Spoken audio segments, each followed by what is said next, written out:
नमस्कार, स्वागत है आप सभी का सीएनबीसी आवाज पर। आप देख रहे हैं खिलाड़ी नंबर 1। भारतीय बाजारों में आज की चाल पहले आपकी स्क्रीन पर आएगी और हम फिर फिसलने लगे हैं।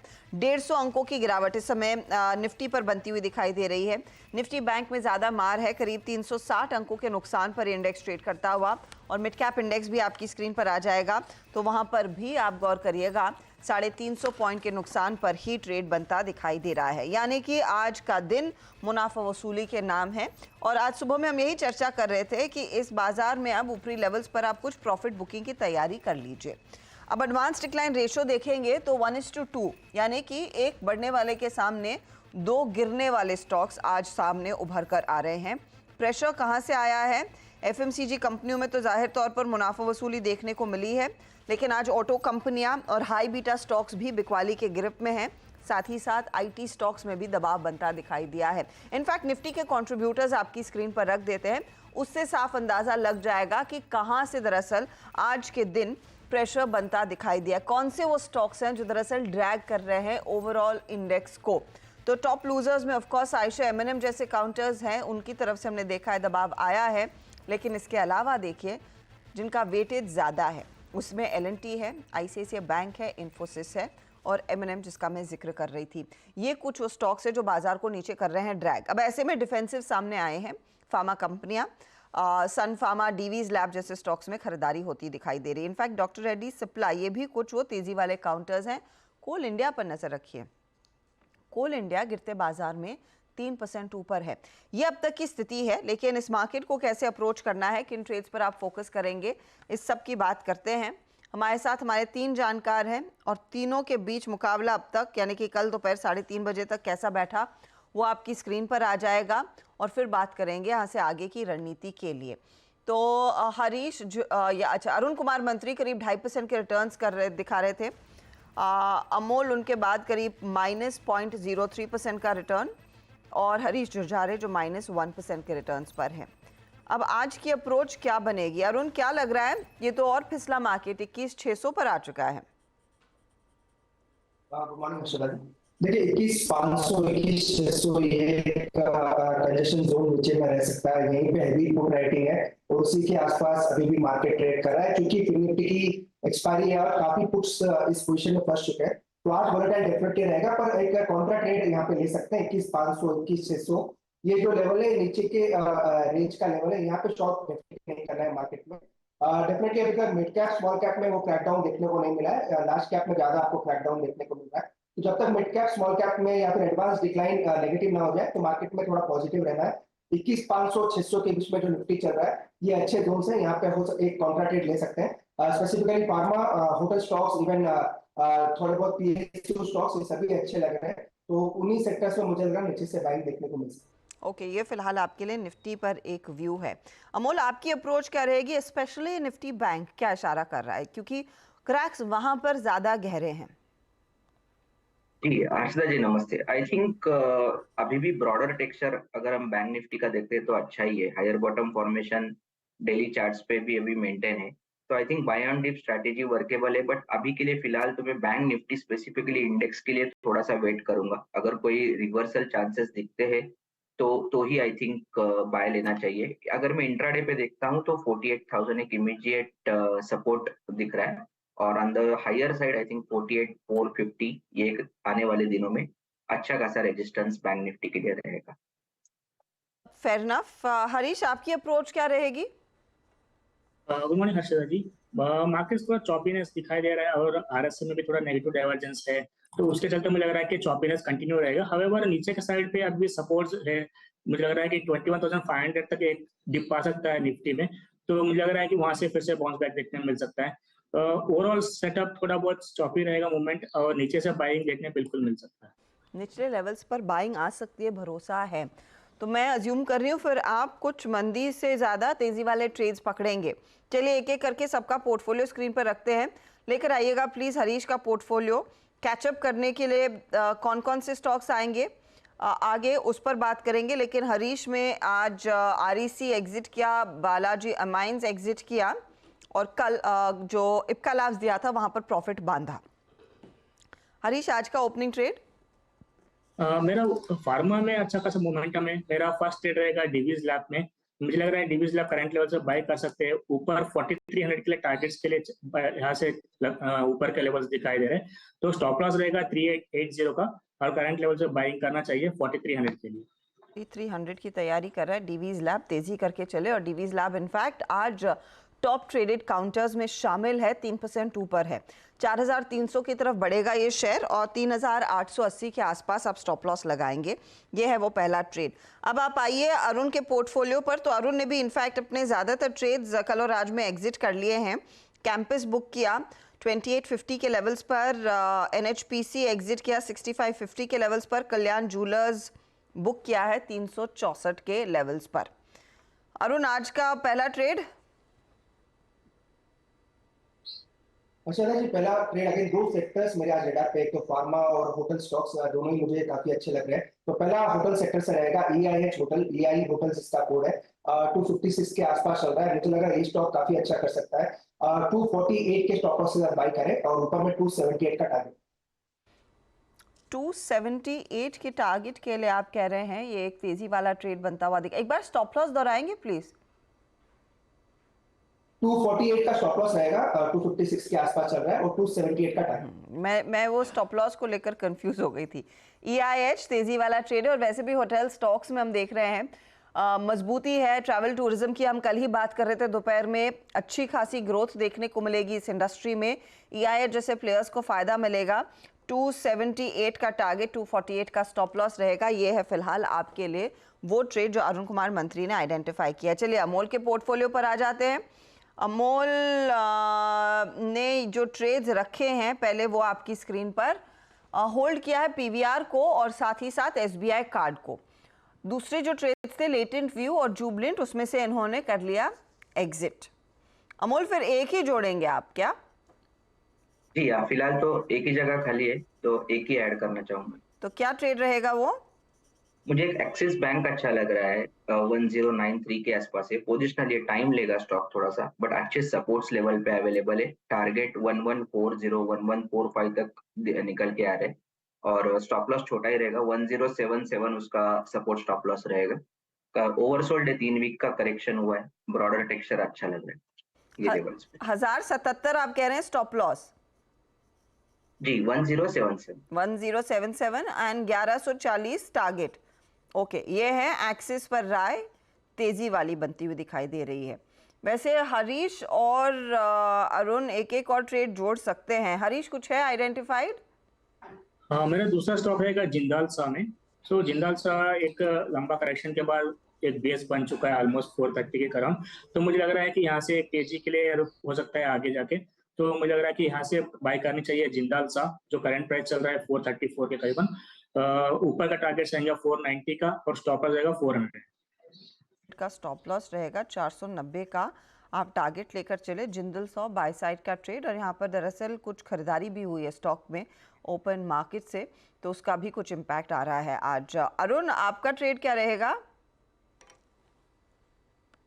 अगेन दूसरा स्टॉक मेरा फार्मा से रहेगा। दो ही स्टॉक सेक्टर जो मैंने पहले कहा, होटल्स और फार्मा, दोनों में मोमेंटम नजर आ रहा है। तो एरिस लाइफ साइंसेस में बाय करने की सलाह रहेगी। 918 के आसपास चल रहा है, 890 का स्टॉप लॉस लगाए और 980 का टारगेट। सॉरी, स्टॉक का नाम सुनाई नहीं दिया। Eris life sciences, ERIS। Eris life sciences आप कह रहे हैं तेजी की तरफ। अब प्लीज टारगेट स्टॉप लॉस फिर से दोहराएंगे। देखिए स्टॉक अराउंड चल रहा है 918 के आसपास, 890 का स्टॉप लॉस रहेगा और 980 का टारगेट। 980 का टारगेट, ये टंग ट्विस्टर टाइप आपने बना दिया है। लेकिन 980 का टारगेट रहेगा और 890 का स्टॉप लॉस। ध्यान रहे, सिमिलर फिगर्स हैं वो, कंफ्यूज मत होइए। 980 टारगेट है और 890 वाला स्टॉप लॉस के तौर पर काम करेगा। चलिए, तो ये ट्रेड्स आ चुके हैं। एक काम करते हैं, लेंगे एक ब्रेक के बाद लौटेंगे, कुछ और मार्केट की चर्चा करेंगे। हमने EIH डिस्कस किया, एक बार लेमन ट्री स्क्रीन पर रखेंगे क्या प्लीज? लेमन ट्री मैं देख रही हूँ 52 वीक हाई पर ट्रेड करता हुआ काउंटर अब फिर करीब 8.5 से 9% के गेंस दिखा रहा है। अरुण, क्या लेमन ट्री भी कंसिडर किया था EIH देने से पहले? ठीक है, डेफिनेटली लेमन ट्री ने ही ओवरऑल सेक्टर में मोमेंटम लाया है, क्योंकि लेमन ट्री के ऊपर आज 1 से 2 ब्रोकरेज रिपोर्ट्स आई थी, उसी के बाद मोमेंटम अच्छा बन रहा है और सितंबर के हाईज निकालता अपने ऑल टाइम हाईज के आसपास है। तो ब्रेकआउट स्टॉक में है और इसी का आपको इफेक्ट दूसरे होटल स्टॉक्स में देखने को मिल सकता है। बारिंग इंडियन होटल्स थोड़ा सबड्यूड नजर आ रहा है, पर जो छोटे होटल्स है उसमें मोमेंटम अच्छा है। जहां तक लेमन ट्री की बात है, मुझे लग रहा है ये स्टॉक 138 140 तक जा सकता है। 138 से 140 इसका इमीडिएट टारगेट। 138 से 140 तक के लेवल्स लेमन ट्री में देखने को मिलेंगे। दरअसल मोतीलाल ओसवाल की ये रिपोर्ट आई है और 150 का टारगेट दे रहे हैं वो, और उसके बाद वो स्टॉक दरअसल आउट परफॉर्म करता हुआ दिखाई दे रहा है। कंपनी अब यहाँ से लग्जरी सेगमेंट में एक्सपैंड करने की पूरी क्षमता रख रही है और वही ट्रिगर है जो इस समय लेमन ट्री के फेवर में जा रहा है, ये मोतीलाल का मानना है। चलिए लेंगे एक ब्रेक, आगे फिर बात होगी। पाइप सेगमेंट में काफ़ी ज़्यादा एक्टिविटी देखने को मिल रही है। एस्ट्रल पॉली का मैनेजमेंट हमारे साथ जुड़ेगा ब्रेक के बाद। अब देख रहे हैं खिलाड़ी नंबर 1 और बाजार में तो आज हम देख रहे हैं कॉन्ट्रैक्शन का दिन है। 400 पॉइंट नीचे दरअसल मिड कैप इंडेक्स ट्रेड करता हुआ, और बात करते करते 370 अंकों की गिरावट अब आपको निफ्टी में दिखाई दे रही। बेसिकली प्रेशर आ रहा है, ऊपरी लेवल से मुनाफा वसूली बाजार में बनती हुई दिखाई दे रही है। लेकिन नया साल है और हम बात कर रहे हैं कि ये नया साल अक्रॉस इंडस्ट्री, अक्रॉस मार्केट क्या आपके लिए लेकर आएगा। आज फोकस करेंगे पाइप बनाने वाली कंपनी एस्ट्रल की पॉली पर। दरअसल साल 2023 में रियल एस्टेट सेक्टर में अच्छी खासी ग्रोथ देखने को मिली। पाइप की डिमांड अक्रॉस द बोर्ड बढ़ती हुई दिखाई दे रही है, चाहे वो सरकार का जल जीवन और अमृत योजना की डिमांड हो या फिर ओवरऑल अर्बन मार्केट्स में जो इंफ्रास्ट्रक्चर में पुश आ रहा है उसकी डिमांड। उस लिहाज से 2024 का साल कितना सुनहरा रह सकता है, इसी पर बात करने के लिए हमारे साथ कंपनी के chief financial officer Hiranand Savlani जुड़ गए हैं। हीरानंद जी, स्वागत है आपका। पहले तो नए साल की ढेरों शुभकामनाएं। बताइए 2024 के लिए एस्ट्रल के लिए आउटलुक कितना मजबूत है, क्योंकि 2023 के पूरे साल में हमने देखा है धीरे धीरे करके कई ऑर्डर्स आपने बैक किए हैं, और 2024 सभी लोग कह रहे हैं ईयर ऑफ इंफ्रास्ट्रक्चर रहेगा। आपका अंडरस्टैंडिंग बिल्कुल सही है। लास्ट ईयर तो एकदम रोबस्ट रहा है और ये साल से भी उम्मीद है तो यही है कि ये साल भी सुपर डुपर ही रहेगा। और जिस तरह से हम लोग देख रहे हैं, जिस तरह से रियल एस्टेट का आउटलुक आ रहा है और जिस तरह से डेवलपर की कमेंट्री आ रहे है, उससे तो यही लग रहा है कि ये साल भी इतना ही शानदार रहेगा। रफली किस तरह की वॉल्यूम ग्रोथ देखने को मिलेगी, क्योंकि जहां तक मुझे याद है FY24 के लिए आपने गाइड किया था 15 से 20%। अब आप कह रहे हैं क्या इसे बीट करने वाली सिचुएशन उभर कर आ सकती है FY25 में जब आप उतरेंगे? तो let's see, keep finger cross. हमारा तो आउटलुक वही रहेगा कि 15 से 20% वॉल्यूम तो आना ही चाहिए अगले साल के अंदर भी। और अभी तक भी जिस तरह से 9 महीने गए हैं उसमें भी हम लोगों ने जो गाइडेंस दिया उससे तो काफी ऊपर काम कर रहे हैं अभी।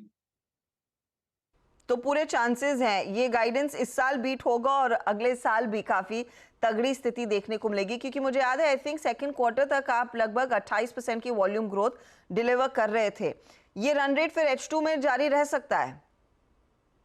F2 का बेस थोड़ा हाई रहता है और लास्ट ईयर क्या था, पॉलीमर के भाव काफी बड़े थे थर्ड क्वार्टर के अंदर, तो बिकॉज ऑफ दैट भी एक पेंटअप डिमांड हेवी आया था, तो उसकी वजह से सेकेंड हाफ का बेस हेवी था, तो उसकी वजह से इतना तो ज्यादा नहीं रह सकता है, बट फिर भी काफी अच्छा रहेगा, इतना हम उम्मीद कर रहे हैं। अच्छा, किन सेगमेंट्स में हीरानंद जी अगर मुझे बता सके ज्यादा ग्रोथ देखने को मिल रही है? बाथवेयर में कितना इजाफा इस पर्टिकुलर सेकेंड हाफ और लार्जली अगले साल देखने को मिलेगा, यानी कि इस 2024 में देखने को मिलेगा? अगले साल हमारी बाथवेयर से भी अच्छी उम्मीदें है, कम से कम हम ट्रिपल डिजिट में तो ग्रोथ देंगे ही।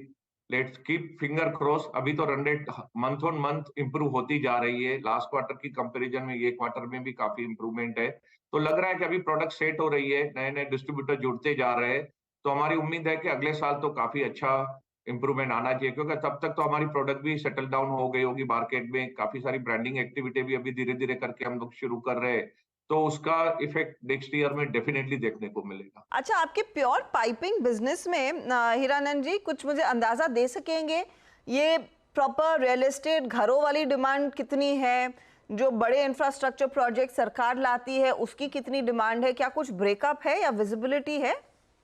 आई थिंक सब तरह से डिमांड अभी ये साल में तो आ रही है, जैसे घरों की भी डिमांड काफी अच्छी है, इंफ्रा में गवर्नमेंट का स्पेंडिंग काफी हद तक बढ़ा है, तो वहां से भी काफी अच्छी डिमांड आ रही है। एग्रीकल्चर की भी डिमांड अच्छी है, ठीक ठाक है। तो मेरे ख्याल से हर सेक्टर से डिमांड आ रही है। ऐसा कोई स्पेसिफिक नहीं है कि हम बोले कि घरों की वजह से ही डिमांड आ रही है। मेरे ख्याल से सब सेगमेंट में से आ रही है demand. Across segments of course, और पाइप एक बड़ा एलिमेंट है जो आजकल इंफ्रास्ट्रक्चर में इस्तेमाल होता है। जो डिमांड अब आगे आएगी, जिसकी विजिबिलिटी आपको इस समय डेफिनेटली है, भले ही उसको नंबर्स में आप क्वांटिफाई ना कर सके, उसको केटर करने के लिए क्या पर्याप्त क्षमता है? मुझे याद है असम का पाइपिंग वाला plant I think 3rd quarter में शुरू होने वाला था, क्या वो हो चुका है? तेलंगाना में आप फैसिलिटी लगा रहे थे, क्या अपडेट दे पाएंगे इन फ्रंट्स पर? तो हमारे तीनों प्रोजेक्ट ट्रैक पे चल रहे हैं। जैसे हमने बोला था Q3 में हम लोग अपना गुवाहाटी का प्लान शुरू करेंगे, जो ऑलरेडी स्टार्ट हो गया है। वहां पे हमारी टैंक तो काफी टाइम से बन रही थी, पाइप भी अभी शुरू हो गए, इनफैक्ट सेल भी शुरू हो गया है उस प्लांट से। तो वो प्लांट एकदम ट्रैक पे जा रहा है। जो तेलंगाना का प्लांट है, जो हमारा हमने प्रोजेक्ट किया है कि हम लोग फर्स्ट हाफ में नेक्स्ट ईयर लेके आएंगे, वो भी शेड्यूल पे चल रहा है। हो सकता है वो बिफोर शेड्यूल भी हम लोग शुरू कर दे। और हमारा जो यूपी का प्लांट है, वो भी last quarter of next year में आएगा। तो वो भी अभी तो ट्रैक पे चल रहा है। तो मेरे ख्याल से कैपेसिटी वाइज हमको कोई कंस्ट्रेंट नहीं है और सब कुछ हमारा ट्रैक पे चल रहा है। तो ऐसा कोई इश्यू आएगा नहीं नेक्स्ट ईयर में। अच्छा, फेयर इनफ। प्रमोटर्स ने कुछ स्टेक बेचा था कंपनी में, 1000-1500 करोड़ रुपए उस स्टेक सेल से प्रमोटर्स के हाथ में आए थे। पहले तो इस रकम का इस्तेमाल कैसे किया जाएगा, या वो पर्सनल कैपेसिटी में उन्होंने बेचा या फिर कंपनी में दोबारा लगाएंगे? दूसरी बात, क्या प्रमोटर्स कुछ और अपना स्टेक ऑफलोड करने की तैयारी में है इस समय? तो मैं बता दूं, पहले तो प्रमोटर ने करीबन 880-885 करोड़ का सेल किया हुआ है, और उसके बाद कोई उनका प्लान नहीं है कि और कोई स्टेक सेल करना है। उनके पर्सनल कमिटमेंट है और थोड़ा फिलैंथ्रोपिक का भी उनका माइंडसेट है, तो उसके लिए उन्होंने रेज किया हुआ है। और ये पैसा कंपनी में आने वाले नहीं है, नहीं कोई और एडिशनल वो फंड रेज करने वाले हैं। ओके, तो और उनकी तरफ से कुछ और स्टेक सेल के प्लान्स फिलहाल नहीं है? नहीं, अगले 2-3 साल तक तो नहीं लग रहा है। ओके, अगले 2-3 साल तक ये एक बड़ा रिलीफ है कि 2-3 साल तक कंपनी के प्रोमोटर स्टेक नहीं बेचेंगे। अच्छा, जो आपका न्यू बिजनेस है हीरानंद जी, स्पेशली पेंट और एडहेसिव, उसको लेकर किस तरह का आउटलुक बनता दिखाई दे रहा है at this point in time? Adhesive तो काफी अच्छा कर ही रहे हैं। आप देख रहे हो परफॉर्मेंस पिछले 3 साल में ऑलमोस्ट डबल कर दिया है कंपनी को। तो वो अभी भी ट्रैक पे जा रहा है। ये साल भी काफी अच्छे नंबर आ रहे हैं वहां से भी। तो हमको कहीं पे भी उसमें कोई चैलेंज नहीं लग रही है। अभी भी हमारा बेस छोटा है, तो आपको हायर ग्रोथ दिखाई देगा अगले 3-4 साल तक। उसके बाद इंडस्ट्री से थोड़ा आउट परफॉर्म करते रहेंगे। तो हमारा टारगेट यही है कि जल्द से जल्द हम लोग 2000 करोड़ तक पहुंच जाए। तो हम उस ट्रैक पे ही जा रहे हैं और अच्छी तरह से नंबर आ ही रहे हैं। उसमें कहीं पे भी चैलेंज नहीं लग रहा है। रही बात पेंट की, तो पेंट का आई थिंक मैनेजमेंट कंट्रोल हमने अभी रिसेंटली लिया है, क्योंकि अभी हमने पेमेंट किया हुआ है प्रीवियस प्रमोटर को। तो अभी हमारी टीम ने टेक ओवर लेना शुरू किया है। तो अगले साल से उसमें भी आपको अट्रैक्शन लगेगा। और एस्ट्रल पेंट भी का लोगो भी शुरू हो जाएगा नेक्स्ट ईयर से, अप्रैल से। तो वो भी मार्केट में सपोर्ट करेगा। और काफी सारे नए स्टेट में भी हम लोग 1 बाय 1 करके एंट्री लेंगे। तो मेरे को लग रहा है कि वहां से भी आपको नंबर नेक्स्ट ईयर से दिखना शुरू हो जाएंगे। फाइनली एक आउटलुक मार्जिन्स पर और रेवेन्यू पर मैं लेना चाहूंगी। आपने कहा वॉल्यूम ग्रोथ करीब 20-15% आप टारगेट करेंगे, एंड आई एम गेसिंग उससे बेटर ही डिलीवर करेंगे जिस तरह की डिमांड है। मार्जिन्स को कितना और ग्रो कर पाएंगे हीरानंद जी, क्योंकि वहां पर आप वैसे भी इंडस्ट्री हाई मार्जिन्स एंजॉय कर रहे हैं, क्या स्कोप है कुछ और मार्जिन इंप्रूवमेंट का? नहीं, ये साल में अगर आप देखोगे तो कंटिन्यूअसली अपने मार्जिन लॉस किए हुए हैं, क्यों? Because of the inventory losses. Continuous polymer नीचे जा रहे हैं, अभी भी पॉलीमर की वॉलेटिलिटी कंटिन्यू है। तो because of that it is very difficult to predict. But फिर भी हम लोग जो हमारा लॉन्ग टर्म गाइडेंस दिया है 15 से 17% के बीच में मिनिमम करेंगे, तो उस पे हम लोग अभी भी कायम है। और हमको लग रहा है कि अगर पॉलीमर की जो वॉलेटिलिटी कम हो जाएगी, तो देयर आर हाई प्रोबेबिलिटी के मार्जिन यहाँ से इंप्रूव हो सकते हैं। बट अभी के सिचुएशन में मार्जिन में कहना मुश्किल है, क्योंकि वॉलेटिलिटी अभी भी काफी हाई चल रही है इंडस्ट्री के अंदर। जो हमको लग रहा है कि दोनों पॉलीमर में अभी ऑलमोस्ट हम लोग बॉटम की तरफ जा रहे हैं। थोड़ा बहुत और गुंजाइश हो सकती है। पीवीसी भी बॉटम आउट हो चुका है, क्योंकि कल भी रिलायंस ने 3 रुपए प्राइस ड्रॉप किया हुआ है। और सीपीवीसी भी ऑलमोस्ट बॉटम आउट की तरफ जा रहा है। तो अगर वो बॉटम बन जाता है और वहां से थोड़ा भी इंचअप होना शुरू हो गया, तो यहाँ से मार्जिन इंप्रूव हो सकते हैं। ओके, तो उम्मीद है मार्जिन इंप्रूवमेंट की। बहुत बहुत शुक्रिया हीरानंद जी हमारे लिए समय निकालने के लिए, and wishing you all the very best sir 2024 के लिए। तो आउटलुक जोरदार मजबूत है, कम से कम 15 से 20% तक की वॉल्यूम ग्रोथ का टारगेट रख रहे हैं, लेकिन याद रखिएगा फर्स्ट हाफ में 28% के वॉल्यूम्स कंपनी ने एंजॉय किए हैं, तो उस तरफ बढ़ने की पूरे आसार है। डिमांड अक्रॉस द बोर्ड काफ़ी बढ़िया है, मार्जिन्स थोड़े से दबाव में रह सकते हैं, होप है कि इम्प्रूव करेंगे, लेकिन कंपनी ने एक और चीज़ साफ कही कि जो हाल ही में प्रोमोटर्स की तरफ से स्टेक सेल हुआ था, उसके बाद अगले 2 से 3 सालों में प्रोमोटर्स का स्टॉक बेचने या फिर अपना हिस्सा कंपनी में बेचने का कोई इरादा नहीं है। डे लो से स्टॉक रिकवर कर रहा है। चलिए, ये बात हुई एस्ट्रल पॉली की, लेकिन अब वापस लौटते हैं खिलाड़ी नंबर 1 पर। हमारे जानकारों के पोर्टफोलियो तैयार हैं, तो देखिए हरीश का पोर्टफोलियो। डीवीज लैब जोड़ा 4300 target, 3880 stop loss. Jindal 100 490 target, 400 का स्टॉप लॉस। रिटर्न्स देखेंगे, डीवीज थोड़ा सा कर रहा है ड्रैग, लेकिन जिंदल 100 ऐड कर रहा है 0.05%। अब आइए आप अरुण के पोर्टफोलियो पर। ईआईएच जोड़ा 278 target, 248 stop loss. Eris life 980 target, 890 stop loss. EIH 1% के रिटर्न्स दे रहा है इनको, 0.09% का हल्का सा ड्रैग एरिस की तरफ से है। यहाँ पर अमोल के पोर्टफोलियो में 2 ट्रेड्स पहले के हैं, एक नया जुड़ा है axis 1140 target, 1077 stop loss. PVR INOX 1775 target, 1467 carry किया, और SBI card 800 target, 760 stop loss ये भी किया है कैरी। आज एसबीआई कार्ड थोड़ा फ्लैट है पर पॉजिटिव, पीवीआर कर रहा है ड्रैग। एक्सिस बैंक की तरफ से ज़्यादा कुछ योगदान इस समय नहीं है। ओवरऑल रिटर्न्स की स्थिति क्या बन रही है, अब आपके लिए लेकर आते हैं मुनाफे का मीटर। और अरुण का पोर्टफोलियो अब 4% प्लस रिटर्न्स पर है। अमोल हल्के से नेगेटिव में 0.94% के रिटर्न्स और -3.89% के रिटर्न्स हरीश जुजारे के। ये आपके लिए ताज़ा तस्वीर। अगर कोई भी बदलाव होता है उसकी जानकारी हमारे साथ शेयर की जाएगी, वो हम सोशल मीडिया हैंडल्स पर डालेंगे, और ऑफ कोर्स हम 1 बजे में एक रिकैप भी लेकर आएंगे। ऑल द बेस्ट आप तीनों को आज के प्ले के लिए। मार्केट एक बार छोड़ जाते हैं आपकी स्क्रीन पर, देखिए तो इस समय क्या हाल हो रहा है निफ्टी का। दबाव का सिलसिला कायम, 137 अंकों की गिरावट, यहाँ पर 21,600 पर टिकने की पूरी कोशिश है। याद रखिए डे लो 21,555 का था, और निफ्टी बैंक 328 पॉइंट नीचे 47,900 पर। लेंगे एक ब्रेक, आगे फोकस कमोडिटी मार्केट के एक्शन पर।